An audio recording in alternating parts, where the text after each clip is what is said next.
and how's it performed, or how's it helping people. Then we're going to move on to a buzzword that's come up in the past few years a lot. We're going to talk about CRISPR, how it was discovered and what we can use it for. Then we're going to kind of combine gene therapy and CRISPR and talk about CRISPR-mediated gene editing. We're going to do some examples from research and clinic. And then Jordan's going to finish us off with some ethical and legal issues in this realm right now. So just to start us off right at the beginning, if we could all hop on to menti.com and type in this fun little code, I think we're going to have, hold up, can you guys see this? Yep. Perfect. So if you guys could take a few seconds, I'm going to stop my share. And if we can just type in for like 30, 40 seconds, I think it's going to prompt you to add 1 to 5 words or phrases that come to mind when you think of gene therapy. I want to get a little gauge of where we're starting from. Is anyone having issue accessing that? Or can you put the number maybe in the... Oh, sure. There's actually a link here.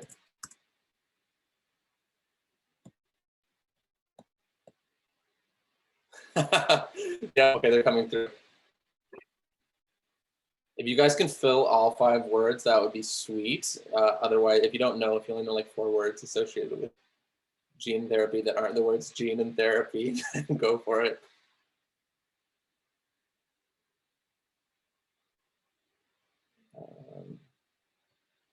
Perfect. I've got stuff coming in all over the place. Sweet. Okay. I think I have answers from like 3 people. I'm going to share so we can get a little live view of what's going on here. We've got a lot of DNA coming in, some genetics, biology, yep. Treatment, ethical issues, cloning, CRISPR. I love CRISPR. And enzymes, cures, exons. There's CRISPR again, antibodies. Perfect. Okay, so I'm happy to let you guys know that we're going to be talking about like all of these things today. And maybe we'll come back to that after a while and see what it looks like after the presentation. But until then, let's get jumping right into the content. You guys seeing my slides again, right? Yeah. Okay, so go ahead, Jordan. This is your section. Yes, awesome. So I'm going to just get us started by outlining what gene therapy is and its basic applications. So what is, let me see, hold on. Do I have remote control there? Yeah, you're all good. Okay, it's not letting me click next. Oh, did I do that? Or did That was you. That was all me? Okay, hopefully it works. What is gene therapy? I'm just going to quickly talk about how, we kind of view gene therapy almost like a drug, including, the way that it has an administration route, its delivery system, and then we're going to talk about just certain types of gene therapy that are currently being investigated right now. So the idea to use genes as drugs for human treatment stemmed from the revolutionary advancements in our knowledge of gene function and their accompanying mutations, as well as the development of technologies that can edit DNA or aid in the delivery of genetic information into mammalian cells.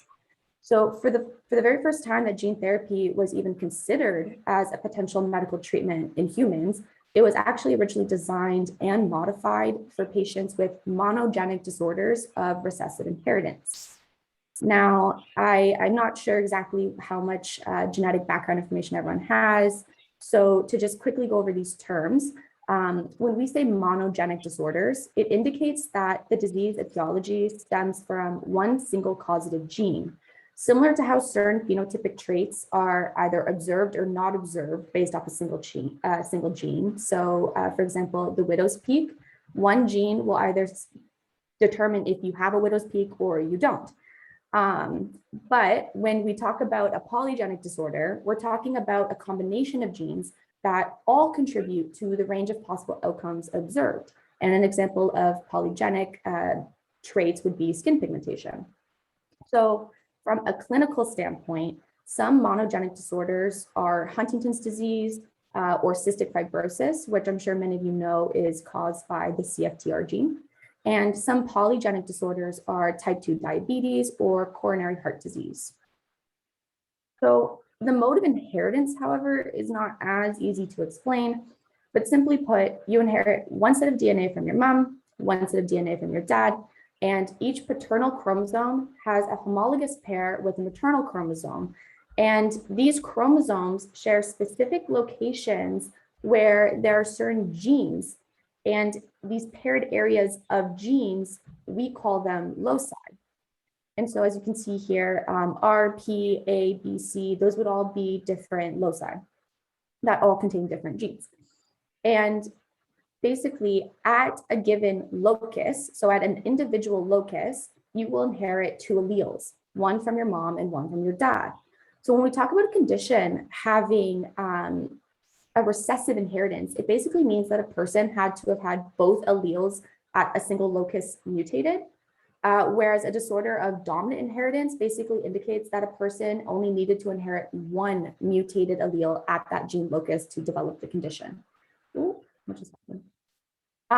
So to visualize this really quickly, if the red star is a mutation and the blue is a wild type, and we were considering a recessive monogenic condition, then someone with this set of alleles would be unaffected. However, if we're also looking at another recessive monogenic condition and the individual has this set of alleles, you can see here that they would be affected. And here, what I'm just trying to illustrate is that in a polygenic condition, you would have a range of different mutations at different genes, and they all contribute to the severity and outcome of the disease condition. So in the case of gene therapy, we can use our own genetic information as a drug in the sense that we can replace a faulty gene with a corrected functional version so that proper proteins are being produced to prevent the illness. And gene therapy does this by either reducing levels of the disease-causing version of the protein, or it can increase production of a disease-fighting protein, or it can produce a new modified functional version of a protein. So now that we understand why gene therapy works, we're going to talk about how gene therapy works. So, oh, Dan, is that you? Did you touch the slide?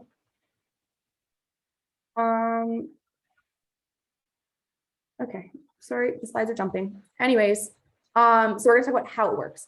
So the primary basis for how gene therapy functions basically relies on two things. One, the corrected version of the targeted gene, as well as some sort of vesicle or viral vehicle that can deliver the gene inside the cells. So I can briefly go over the general process of how it works using an example of an adeno-associated virus, or an AAV, as the vector for gene therapy, which is a very common method. And actually, adeno-associated viral vectors are the most actively investigated vehicle for gene therapy currently. So briefly put, scientists will begin by genetically manipulating the AAV, which contains a single-stranded DNA genome of about 5 kilobases long. And the viral coding DNA is actually going to be replaced with the human target gene of interest. So if, for example, we had someone with cystic fibrosis and they had one of the many thousands of mutations that cause it in the CFTR gene, you would just make sure that this gene of interest was the proper wild type functioning CFTR gene, and that would be the adenovirus ready for injection. So once we do have the modified transgenic vector, it will then be injected and the virus will then fuse, as we can see here, it will then fuse into the cell membrane. And there's going to be these changes in compartmental pH.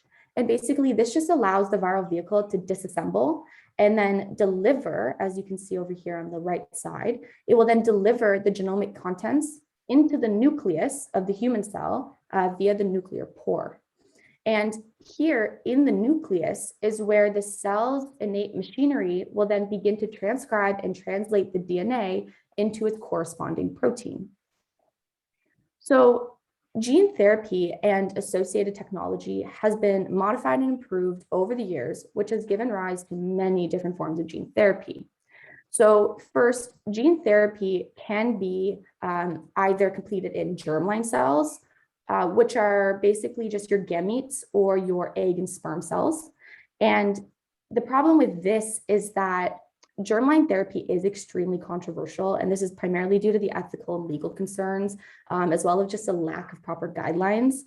So for example, germline therapy has the potential for long-term generational changes. And so for that reason, somatic gene therapy, which is basically gene therapy inserted to any of the other bodily cells, somatic gene therapy is the most common, universally accepted method for gene therapy. But gene therapy can also be completed in vivo or ex vivo. And when gene therapy is completed in vivo, it basically just means that the therapy is administered directly into the patient. Whereas ex vivo means that the targeted cells are removed from the patient and therapy is administered to the cells in vitro, so in a lab, before they're then returned to the patient's body. And improvements in genetic technology has enabled gene therapy to be used for many different functions. So the common techniques for gene therapy right now are gene augmentation therapy, gene inhibition therapy, or cell-specific killing. So I'll just go over these really quickly. So with gene augmentation therapy, you'll have a cell that has a non-functioning gene, and it will acquire DNA containing the functional version of the lost gene, and this will help to produce a normal functioning cell. Again, I just want to point out here that this acquired DNA, the green gene here, it is only in the nucleus. It's not actually being interconnected with the actual genome. It just hangs out in the nucleus so that it can be transcribed by the cell's machinery that already exists. So that's gene augmentation therapy. With gene inhibition therapy, a cell with a faulty gene acquires DNA containing a blocking gene. And it's this new gene product that can actually act to inhibit the original faulty gene, again, producing a normal functioning cell. And lastly, in cell-specific killing, a cell with a faulty gene acquires DNA containing a suicide gene. And this suicide gene actually produces toxic byproducts, which results in the cell death. Actually, I'll go back really quickly. So as you can see here, method A is the most common technique used to resolve recessive loss of function disorders like cystic fibrosis, where a single wild type gene is sufficient to actually restore the health. But methods B and C down here are very useful in diseases such as cancer, where there tends to be an overactivation of the oncogene, or the gene responsible for the cancer, and the insertion of the transgene, or the gene that we manipulated, can actually help counteract this increased activity. And if you've ever heard of CAR T therapy, this is actually a form of cell-specific killing gene therapy. So with gene therapy design comes many technical considerations. So first, gene therapy has a vast spectrum of targets, and this can include protein coding genes to small non-coding nucleic acids, and each has its own set of clinical considerations. As well, the size of the target gene is also going to impact your method of delivery, because certain gene vehicles are actually limited in their carrying capacity. So for example, the DMD gene, which is actually one of the largest genes in the human, it cannot be carried by an adeno-associated virus.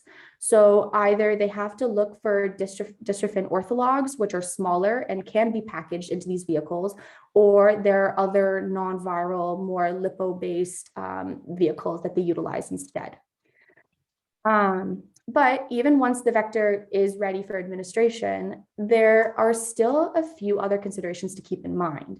So one, some tissues are actually more difficult to reach than others. So for instance, gene transfer to the brain, cartilage, connective tissue, or bone are all considered to be very hard and have their own unique difficulties.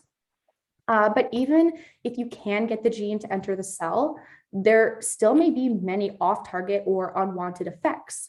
So just as a quick example, injection of a gene into the heart might also lead to its diffusion to other organs.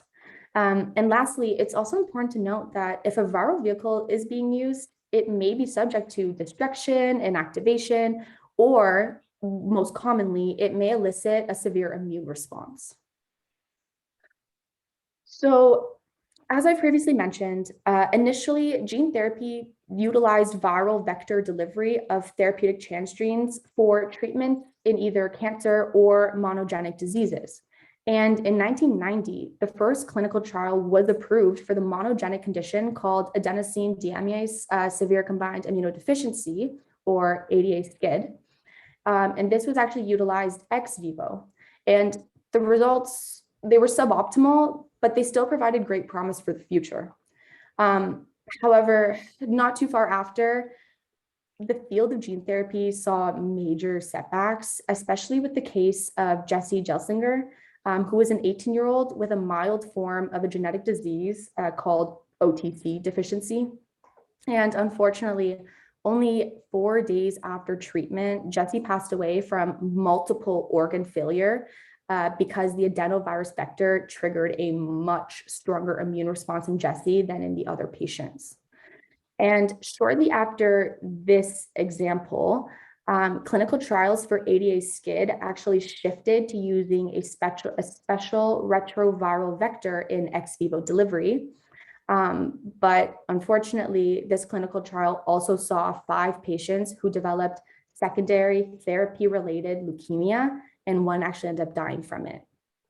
So almost 2 decades after these cases happened, gene therapy finally made a return to clinical trials. And this is due to 2 major technological advancements.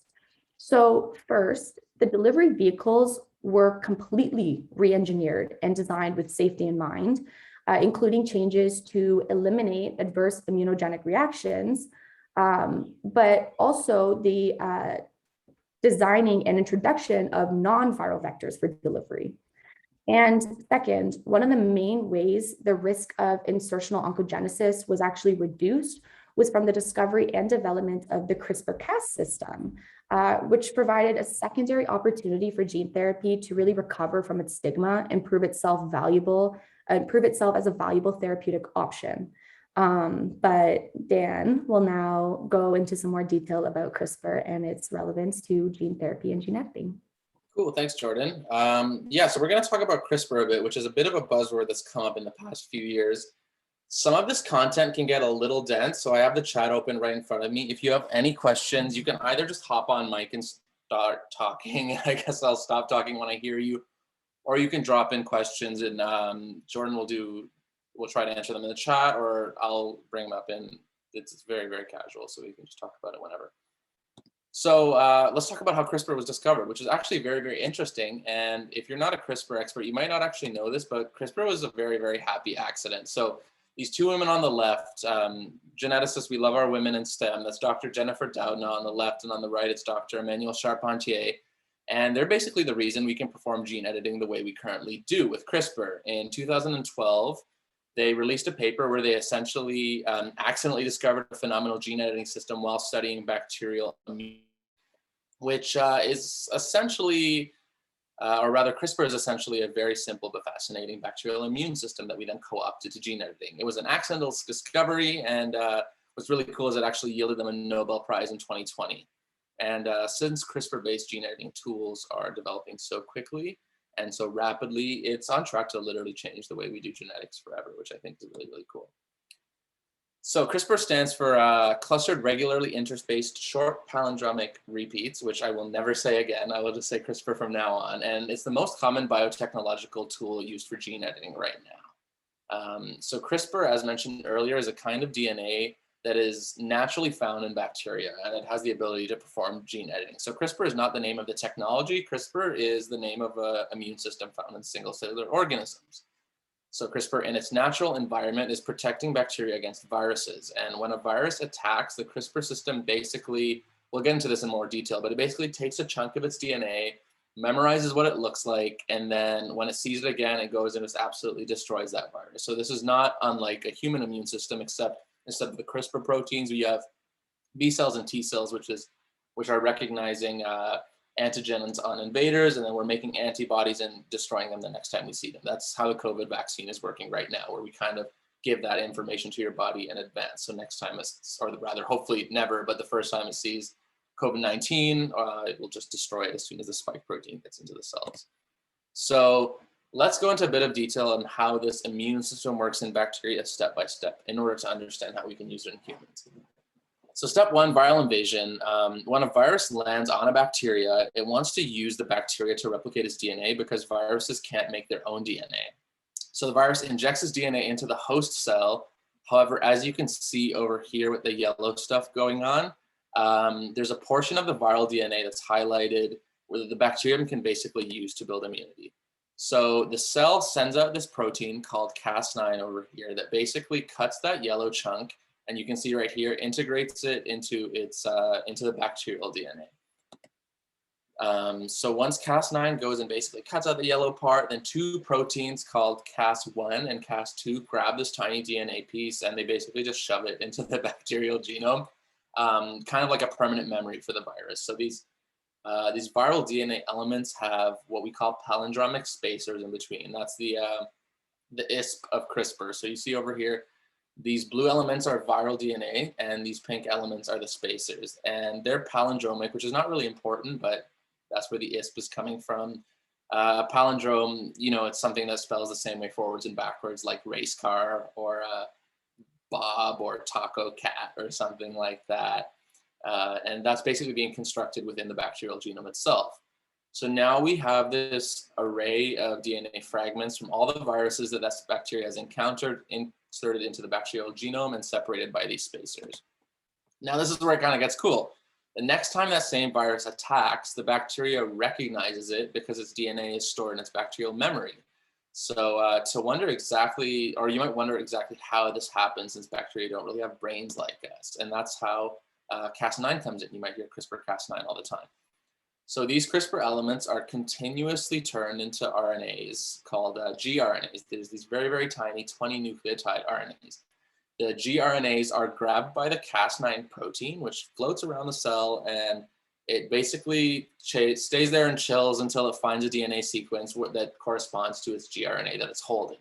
And when it finds viral DNA that matches its RNA, then it just goes to town on it and completely destroys the virus. And it uses this cutting domain called an exonuclease domain. So the result is essentially this bacterial memory / immune system where Cas9 uses the DNA that it finds earlier in the first viral infection to make gRNAs, which then it grabs onto to absolutely obliterate the virus the next time it comes around, which I think is really, really, really cool.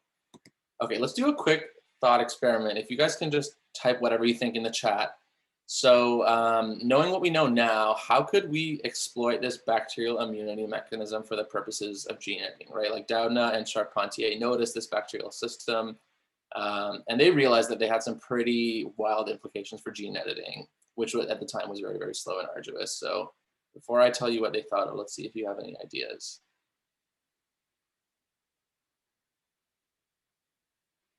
Hop on mic or chat or whatever. Remember that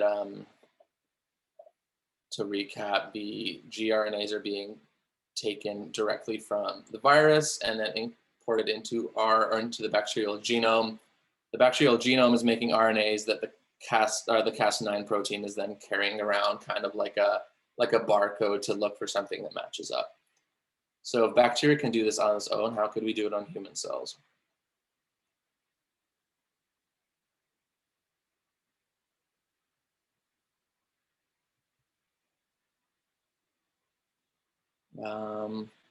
Aaron says, memorize the healthy DNA and get rid of DNA and sequences with mutation to see if there are any. That could work. We're actually working on stuff like that. I don't know if I would call that gene editing, because that would basically be inserting the CRISPR system into a human cell the way it is. But basically, I'll just spoil the answer for you. The answer is custom gRNAs, which we call sgRNAs, which basically stands for synthetic guide RNAs.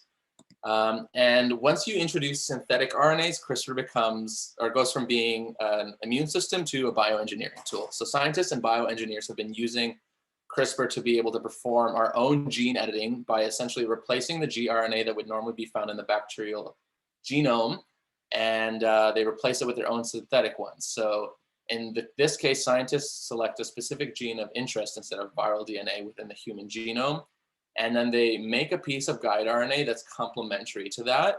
And then when you give Cas9 that RNA, it just goes there and cuts it, which I think is really, really fascinating. And basically, this way you can cut parts of the genome and remove genetic material, or the genome can actually be cut and something else can be replaced by it. So I'm going to give you some examples of CRISPR gene editing and research based on that now. We know that we can use CRISPR to essentially make custom guide RNAs, as I just mentioned, which they basically act as like locator beacons for certain DNA sequences. And then we can inject this Cas9 gRNA complex into human cells, and then it would work the exact same way it works in bacteria, cutting exactly where we tell them to. So this is a pretty big deal, arguably the biggest deal in genomics in the history of genomics. And when it was discovered, the whole biology community wanted to figure out how they could apply CRISPR to their current projects. And these are some really, really fascinating current examples. So before we talk about CRISPR in humans, I want to quickly review what Jordan mentioned earlier to highlight the difference between in vivo and ex vivo editing.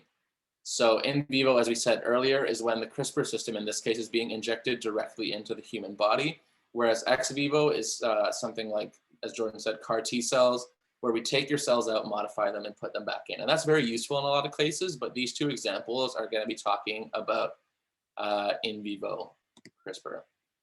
So first, let's introduce a disease. It's called LCA, Leber's congenital amaurosis, and it's a really, really awful eye disease that affects the retina. Right from birth, you have symptoms of severe visual impairment, photophobia, which is not vampires, it just means sensitivity to light. You have eye twitching, extreme farsightedness. As you can see, this girl with LCA on the left has these big math goggles at like age 2, and normally by ages 9, 10, they're virtually, like they're considered legally blind. And the issue is that there's no cure available. Also, there's a bunch of different subtypes caused by mutations in different genes. There's over 10 LCA subtypes, which has made it a very, very difficult disease to cure. Before we talk about how they're working on LCA, I want to reintroduce what I'm sure some of you might recognize from high school or biology courses called the central dogma of biology. So the way the genetic material flows in most cases in human cells is we go from DNA to RNA to proteins. And if I'm going to do an analogy here, if our genome is like a recipe book, then our RNA would be if I went and like took a recipe from the recipe book and copied it out by hand and then like gave it to my friend to bake a pie out of, and the pie would be that protein. So we're going to use this analogy a lot, bear with me. Also, the human genome contains these sections of DNA called introns and exons, which is kind of counterintuitive. Introns are taken out of the genome and exons stay in, which I hate even after like 6 years of genetics. And all of this information is important, but not all of it ends up in proteins themselves. So there might be information in the introns that tell the RNA and the proteins how to behave, but they don't end up in the final protein. So to use an analogy, a recipe might tell you to like discard the egg yolk and use the egg white only. So both of those pieces of information are important, but only the egg white is ending up in the recipe. So what we see here is that our DNA has exons and introns, but when we go to the RNA stage, the intron is removed and you're just left with the green exon and the blue exon, which makes a protein that has a green component and a blue component. In LCA, or in LCA10 more specifically, there's a spelling mistake in the recipe for a gene called CEP290, which gets passed on through the DNA and leads to a broken protein. So in this case, there's a mutation or a mistake in an area over here called an intron-exon boundary, which basically tells the cell which exons to keep, which introns to get rid of. So to go back to our analogy, this would be like a recipe for like a meringue or something telling you to throw out the egg white and keep the egg yolk instead of throwing out the egg yolk and keeping the egg white. And obviously that's not a meringue anymore. That's an omelet. So it's not even close to what you want, right? So we go from this green and blue exon next to each other to including this pink exon by accident. And our protein looks completely different. And in the case of LCA, this protein is now not functional. It's really, really messed up and doesn't do its function at all. So what scientists have done is use CRISPR to direct the Cas9 enzyme right into this mutated exon intron boundary and cut it out. And then they include a copy of the healthy gene as well as just loose DNA. And then the cell's natural repair mechanisms, our cells are really, really good at fixing DNA, will use that template to fix the gene into its proper form. So that would be like, if I gave Jordan a recipe with a spelling mistake and she's making omelets instead of meringues and things are chaotic and whatever, then if Jordan left the room and I like crossed out the spelling mistake in her recipe and then just casually like left a bunch of copies of the right recipe around there, then Jordan would be back and be like, oh, what's crossed out here? I guess I have to fill in the information. And then she ends up fixing the recipe by accident, which is really, really cool. And that's basically what's happening in LCA right now. There's actually clinical trials happening starting in 2019, going on to 2021. And it's in human patients to test the technology in children, actually. So this drug's going to be called Edit 101, which is a sick name. And it's actively recruiting. So if you know any 3 to 17-year-olds who can't see properly, maybe you want them to look into this. But this is really a huge deal. So a recap of the science that we just learned. The photoreceptor on the left here in the retinal cells have a broken CEP290 protein, which leads them to look all deflated and gross and not working properly.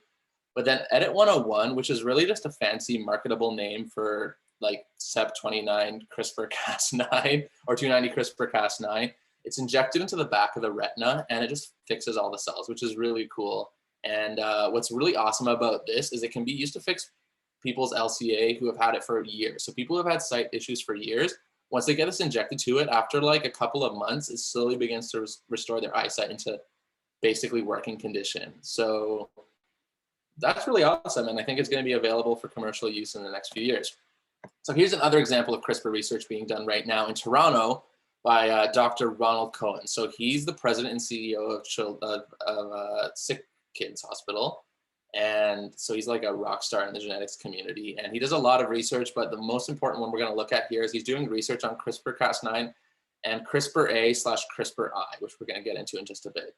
It's being done in muscular dystrophy. So muscular dystrophy is like a catch-all term for a group of diseases that results in progressive ongoing muscle degeneration and weakness. So notice here on the right, these muscles look limp and saggy because they're not actually when you can't move your muscles, then they just slowly deteriorate because your body's like, oh, if we're not using them, why don't we need them? And that energy goes elsewhere. So patients first have issues walking, and then often they end up in a wheelchair. They can't lift their arms properly or sit up without help. And as it progresses, it gets really, really awful. Some patients will have trouble like keeping their head upright or swallowing. And most patients with muscular dystrophy die very, very early. And there's no known cure for any types of muscular dystrophy right now. Because it's a genetic disease that affects every single muscle cell in the body, it's incredibly difficult to cure. To go into like a cellular resolution, your skeletal muscles' main function is to, like as the name implies, move your skeleton around or your bones. So these muscles need to transmit a lot of force to move your arms and legs by contracting and expanding through a really, really complex intracellular system. And at the heart of this system, there's a protein right here in the middle called laminin-2. So this laminin protein basically is responsible for keeping your cells attached to your skeleton and your muscle cells attached to each other. And if laminin-2 is broken, then that could lead to muscular dystrophy. So you can kind of think of laminin-2 as like a chain on a bicycle that connects the pedal to the wheel, or like the cell to the bones in this case. So if your bike chain is broken, it doesn't matter how hard you pedal, nothing's going to happen. So the same linking function to generate force is exactly what laminin-2 is doing. And I guess the saying a chain is only strong as its weakest link is really, really important here. So the Cohen lab at U of T is looking to fix this specific muscular dystrophy with CRISPR. And it's important to recognize that in our skeletal muscles, normally we're producing a lot of laminin-2, but there's actually a very, very similar protein called laminin-1, which is coded for in our genome, but it's not used in muscle cells. So it's normally in other cells, muscle cells, it's kind of there as a backup, but it's lying dormant in these skeletal muscle cells. There's actually, there's no protein present in the cells to activate that gene to turn into RNA and then protein. So we only have laminin-1 in our skeletal muscle cells normally. The issue is that in muscular dystrophy patients, laminin-2 is broken, and there's like hundreds of mutations that can cause this, but we go from one functional laminin to no laminin at all, and that's disastrous. So another thought experiment. Let's see if we can solve this problem.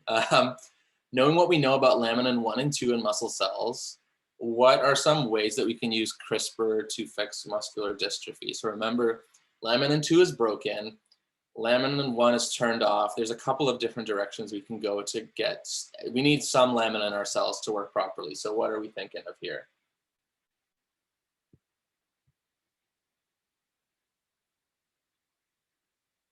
I'm going to put UT Biome execs on the spot if nobody puts anything in the chat. I'm going to get Justin to answer this question on camera, so hurry up.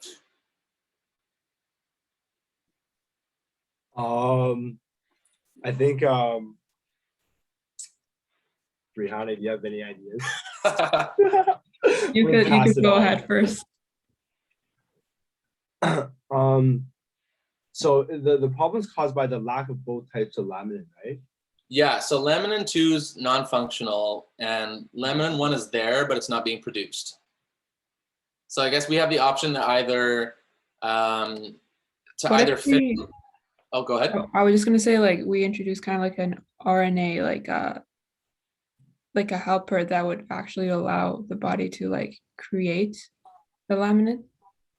Yeah, so you're actually really close to the right track. We have two options here. We can either fix laminin 2 with CRISPR like we did in the LCA blindness example, or we can add more laminin, and that's exactly what the Cohen lab did. So they're trying to figure out a way to turn laminin 1 back on. So since laminin 2 is broken, it actually makes more sense to turn laminin 1 on rather than just fixing laminin 2.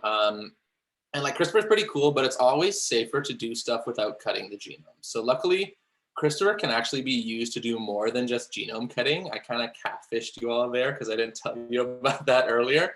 But the Cohen lab is coming up with a gene therapy that uses CRISPR, but does not actually have to edit the genes themselves. So this is using CRISPR, but it's not gene editing, it's just gene therapy, which is a lot safer and will likely be approved for human use much faster. Let me introduce dCas9 or dead Cas9. So we learned that Cas9 is the protein that's responsible for cutting your genes in CRISPR. But dead Cas9, which its name's a little misleading because it's not non-functional. It can still bind to the gRNAs and it can still be targeted all over the place in your genome, but it can't cut DNA. It lacks its exonuclease domain. Sorry, Rehanna asked if laminin 2 is not working for most people. Was that answered, or do you want me to address it? So laminin 2 works for most people. In muscular dystrophy, it's broken. And the backup is not even turned off. So it's like having your power go out and your generators. Oh, but in normal people, both of them are like always usually. In normal people, laminin 2 is functioning. Laminin 1 is just chilling there but sleeping. All right. Makes sense. Okay, so what's interesting about dead Cas9 is you can actually fuse it to transcriptional activator and repressor proteins and then target it just normally to any place in the genome. So in here, what's happening is since laminin 1 is turned off in muscle cells, but turned on in some other cells, the Cohen lab took dead Cas9 and fused it to a transcriptional activator protein. And when that activator protein gets into the cells that don't normally express laminin 1, it gets turned on, and suddenly instead of laminin being asleep, you're getting a whole bunch of it being produced. And the issue with that would be, how do we get it into the cells? How do we get into the genome in a proper place? But we now have CRISPR, which can basically hone in on any part of the genome just by attaching a gRNA to it. And that's exactly what they're doing here. We're basically using an activator protein fused to Cas9 to target it into laminin 1, and that effectively compensates for laminin 2 loss. Now, this isn't being done in humans yet because it's the first time anything like this is ever being done. So right now we're just doing trials in mice, but they actually posted some results from this really recently, which I think is super cool. So that's really loud. So if you look at the mice here, this is what a mouse with muscular dystrophy looks like. You can see it's dragging its hind legs. It's just not having a good time. It's like kind of able to move in circles, but not really accomplishing anything. And I think that's horrifying to see in a mouse, never mind like a human being. And this is just after a few weeks of injecting this CRISPR-Cas9 activator system into a mouse. That's the exact same mouse. And it's just vibing. It's having a great time running around. It's probably telling all its friends. So this is like really, really fascinating research that's happening here at U of T right now. Okay, we're gonna play a game. And how many of us are in the group right now? 13, perfect. We're just gonna do one game. Have you guys played Scribble? like scribble.io. I'm gonna run a scribble game right now that I'm gonna drop the link in here right now. So you want to make the best there's an burger ad ever? playing. Then make it. That means selling everything.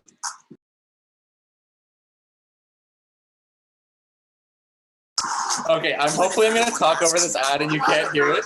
But Don't listen to them. can you hear me right now? Cooking day and night until you get. Perfect.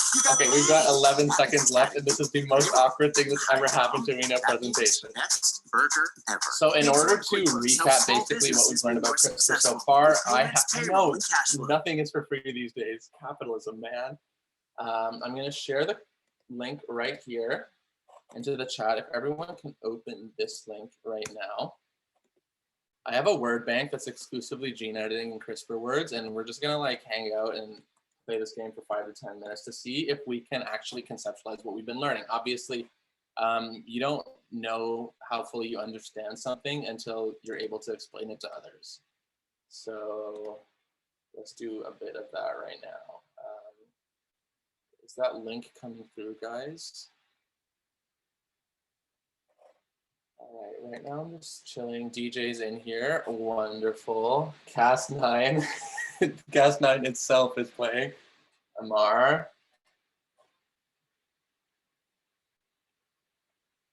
Who else do we have? I'm gonna give it a few minutes because I have a feeling that there are people who are just listening in and not actually playing the game. Did you explain that it's like Pictionary? Yeah, I'm going to explain it right now. That's a great point. So basically the way this game works is that one person will be like the Pictionary drawer, and they'll get a CRISPR or gene editing related term that comes up, and they're gonna have like just under, I'm gonna set it to 50 seconds. So they're gonna have just under a minute to draw what's coming up. And while that's happening, letters on the screen are gonna start to show up to give you hints as to what the answer actually is. And then anyone who's not drawing has to type potential answers into the chat to guess what it is, and you get points for guessing it faster. I've got 3 people in here. I had 5 and lost 2. So if you quit, please come back. We lost, who did we lose? Jeans, you're back. Okay, I guess I'll just run it to see right now. Oh, RNA. I'm gonna run this in like 5 seconds. So join now or hold your peace. Oh, Eli, perfect. Oh, Elizabeth, sorry, not Eli. Is anyone struggling? Put it in the chat right now. Perfect, I'm just gonna go for it. So I might have to draw because I'm in this game, but I'm not going to answer. So Elizabeth gets to choose a word to draw for the homies. I'll screen share this.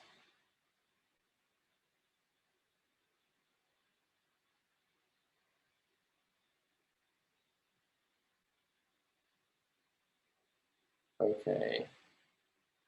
So Elizabeth should be drawing whatever words on their screen. Yes, okay, perfect, we're going. I see a blue line. It looks like an ocean. The third to last letter is an I, if somebody needs a hint.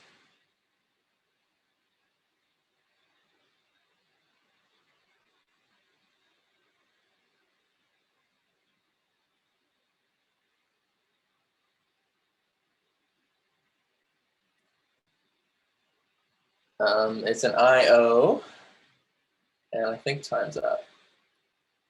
That's a good drawing for mutation, actually. Is everyone else watching this? Okay, now it's RNA's turn to pick a word. Oh, going fast right out of the gate. So it's 2 words, 2 large words.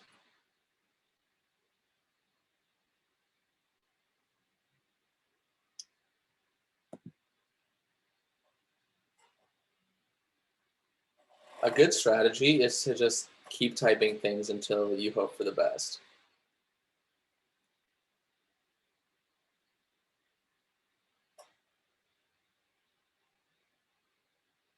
Oh, Cas9 got it.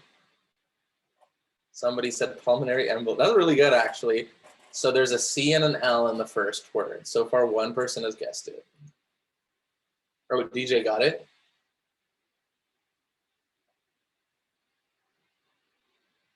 Hey, nice. Oh, and RNA got it as well. It was muscular dystrophy. You guys figured it out. Genes.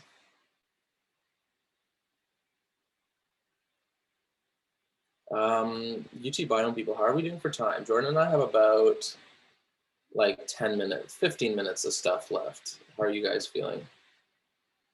I think we're good. Yeah. Oh, somebody guessed it. Yes, it's working. Somebody may or may not have just spelt it wrong. So if, okay, Elizabeth has it now.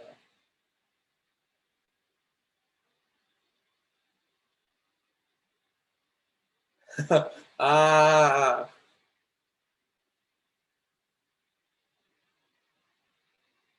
allele is close. Yeah, nice.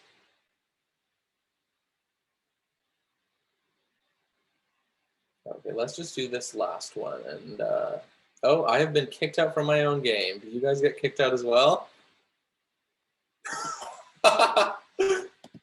Okay. I'm just gonna, I think it's because I was inactive and not answering questions. So let's just call those guys and I'll share my screen again. You can keep playing if you want. Okay. Are my slides back up, Jordan?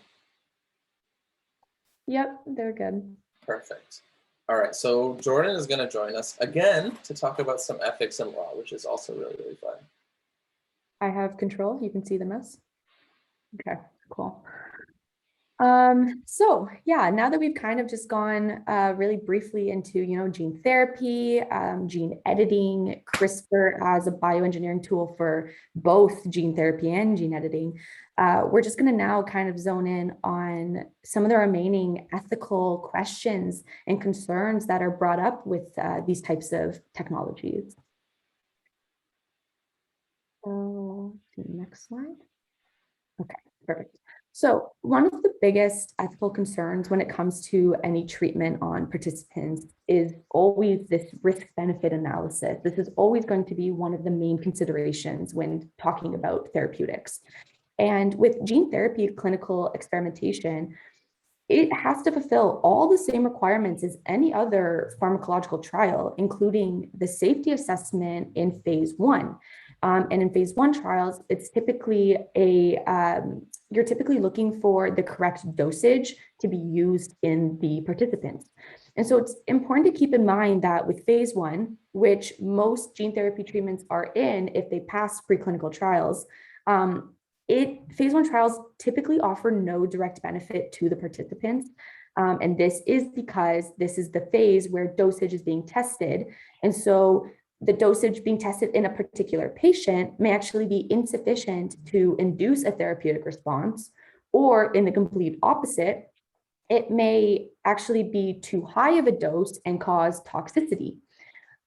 So gene transfer and gene editing is still relatively new, and optimal methods of gene delivery are still being investigated. And as with all new therapeutic options, there's this chance of dangerous off-target effects, especially in the case of gene transfer, where it has been known to cause damage both at the systematic and at the cellular level. So that's one of the unique ethical considerations.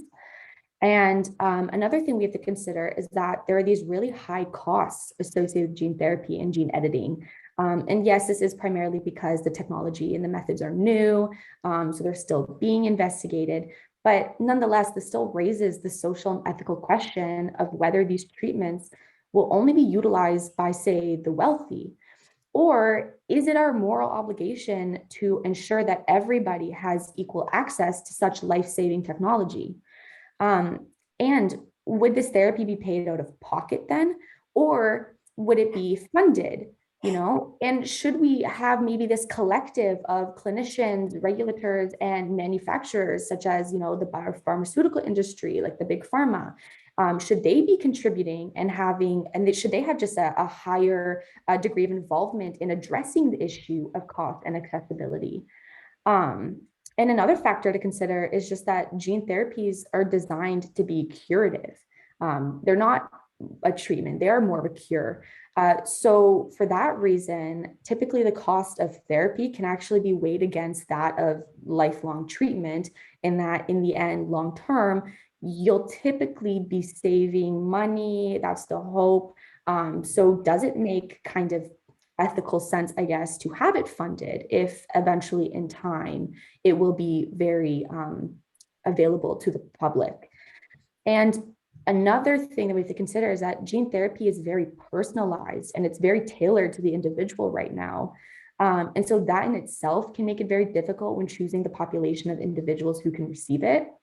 Again, mainly because each type of gene therapy that we investigate is specific not only to a condition, but is also specific to the type of mutation that is related to that outcome for that condition. So basically the hopes are just that as technology improves, less personalized and more generalizable options will become available, both reducing the cost and limits on who can be treated, and hopefully reducing this ethical ambiguity of who should be treated.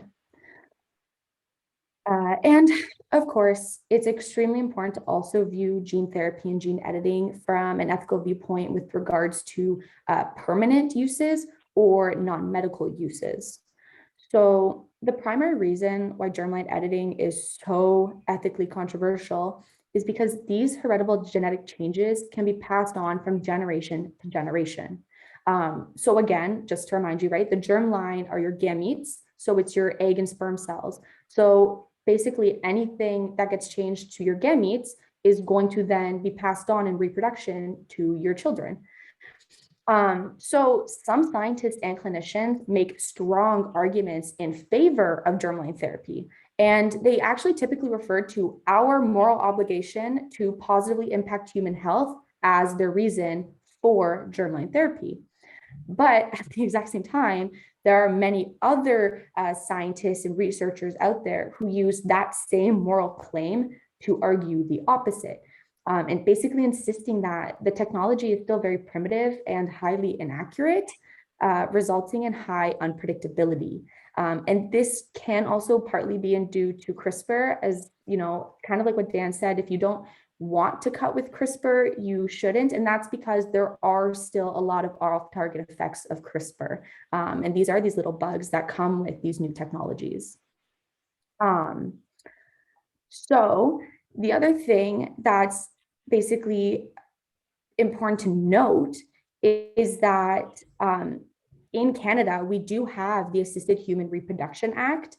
And this in itself actually basically says that editing the human genome in any way that could be inherited is actually punishable by up to 10 years in prison. But do our ethical stances change for gene therapy and gene editing when it involves non-medical changes, as in the case with, say, designer babies? So is it morally or ethically okay to change traits that have no impact on the individual's physical well-being, such as eye color or hair color? And now, what if that trait will impact the individual's well-being, just not physically?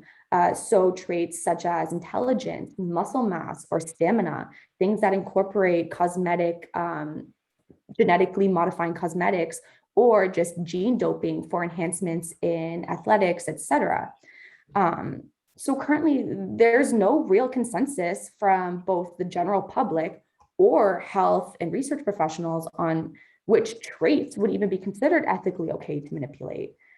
Especially because even if the gene therapy is not heritable, so even if we are talking about, say, somatic gene therapy strictly, many health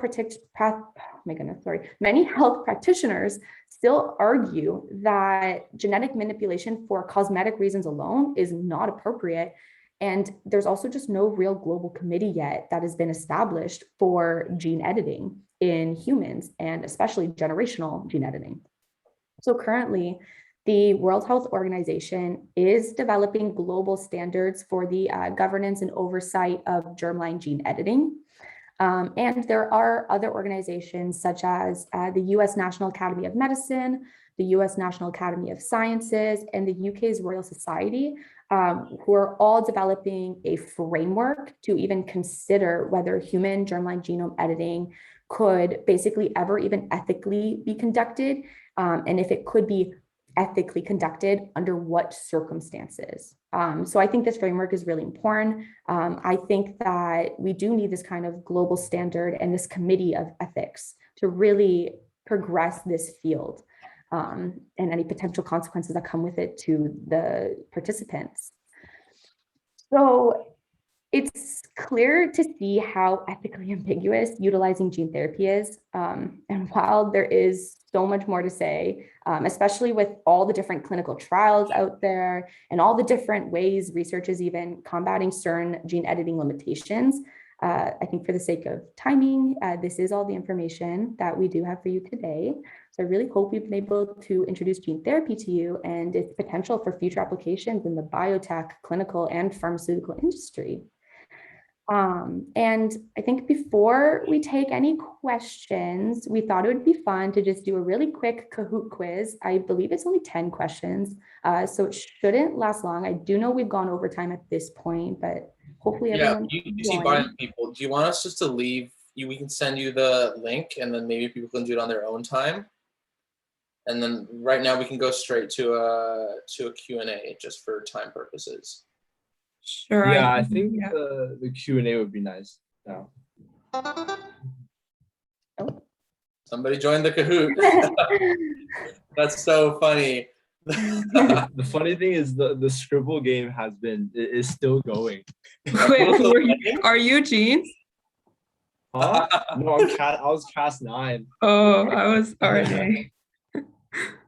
Okay, so open table. If you guys have anything you want to talk about, then or a slide you want us to go back to, or something that we explained too quickly, go for it right now.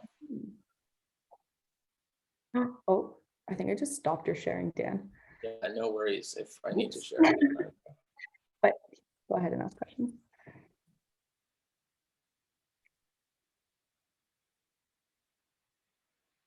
Unless we have no questions, which I'm hoping means everything was explained relatively well. Oh, what's the best? Hold up. We have a question from Amardeep. What's the best kind of strategy to get involved in research? Oh, to get into, there's a lot of ways you can actually get into gene therapy. And I think that's what's lovely about something like bioengineering. What I'm assuming a lot of you guys are in right now is you can get into it from your department. There are professors through IBBME that are doing a lot of gene therapy research. You could also go through U of T's department of the LMP department, laboratory, and I don't know, LMP, whatever that stands for. Those guys are really good.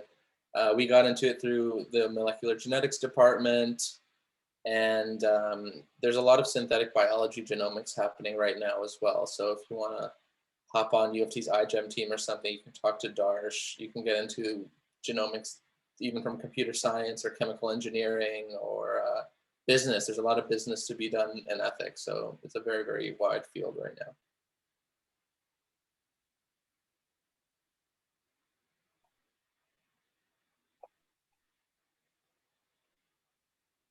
Cool. Well, a little more. The business aspect of gene therapy is how to sell it and market it, obviously. And as Jordan mentioned earlier, there's a lot of considerations with who's going to pay for stuff like this, because a gene therapy using CRISPR can cost anywhere from a few $100,000